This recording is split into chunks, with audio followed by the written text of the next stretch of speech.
In the last video, I talked about how God is the goldsmith that refines you, the raw gold, to bring out beauty, value out of you.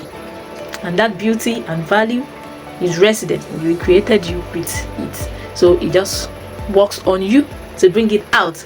But for him to work on you, there is one thing that is very important which you need to do. And that is, guess. Take a guess. Take a guess. And that is surrender.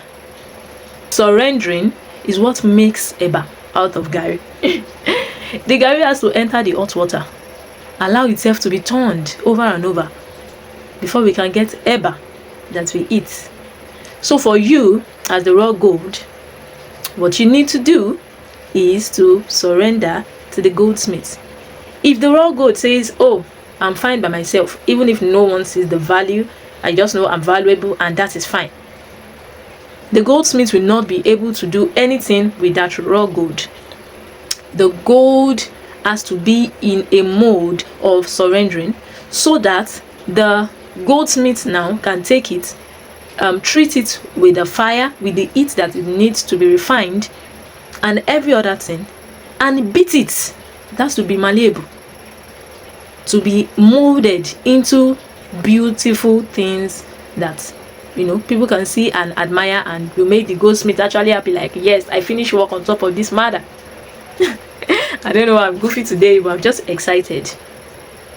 And the topic of surrender is something that many of us shy away from, because surrendering means taking up your cross daily and following Jesus.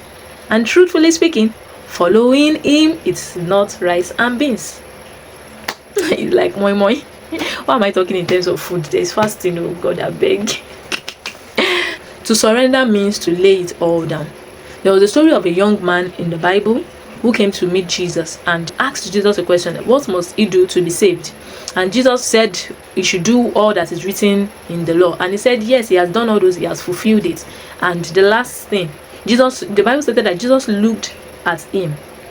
Jesus loved this guy and was like, he should take all his goods, everything he owns, sell it and give it out to the poor.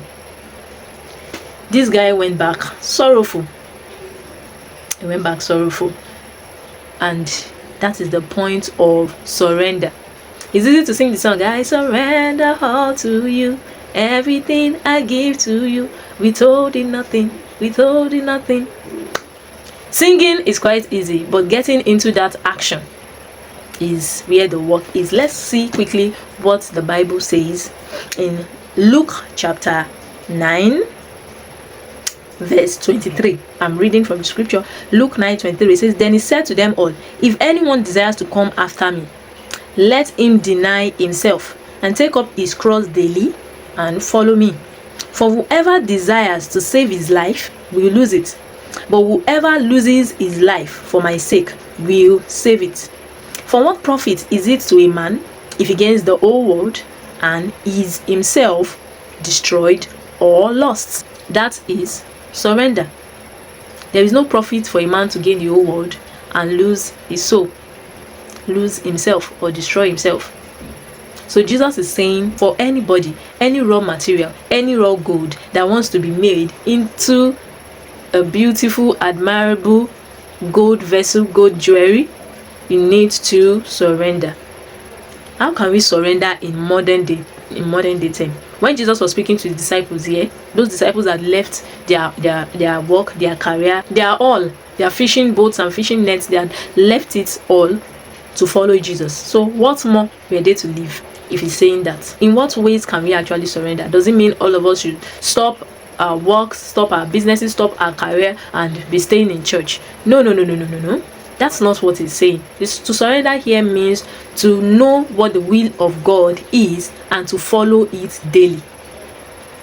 Know what the will of God is part-time. To surrender is to find out what his will is for you daily and to follow through with it.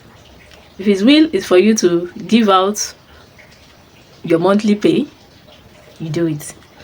If his will for you is to visit someone, you do it. If his will for you is to pray for someone, part-time now, you do it. If his will is for you to not get married, you do it. And if it is to have 12 children, you do it. That is what surrendering entails. Finding out what the will of God is and doing it part-time. And it varies for different people. It varies for every one of us. So you can't make your decisions based on another person's instructions. You can say, oh, this person did it this way, so I'm also going to do it this way. What if that's not his will for you at that time? So surrendering literally means knowing the will of God and following through with it. And a basic will of God is for everyone to be saved. God's main fight, God's main gist, God's main news is for you to spend eternity with him. It's for you to be saved. And how do you do that? You surrender your life and accept the life of Christ. So I'm calling out to you today. Peradventure you have not made that decision before, or you have made the decision and you went back from it. Now is the time. God is calling out to you once again. He's reaching out to you today to surrender your life to him, to accept his life. And how do you do that? Let's say this prayer. Lord Jesus, I thank you because you love me. I ask that you forgive me all my sins. I accept you as my Lord and Savior. I confess that you are Lord. I believe that you are my God. And I confess you, Jesus, as my Lord and Savior. Help me, lead me, and guide me. In Jesus' name we have prayed, and we say amen. So, I congratulate you, dear brother, dear sister, for making that first decision on the surrendering street. Welcome home. Welcome to the kingdom of God, where God makes beautiful vessels out of our lives. Let me know if you said that prayer in the comment section. I have a gift for you in the description box. Please do well to like this video, comment, and share with your friends and family. Until I see you next time. Bye.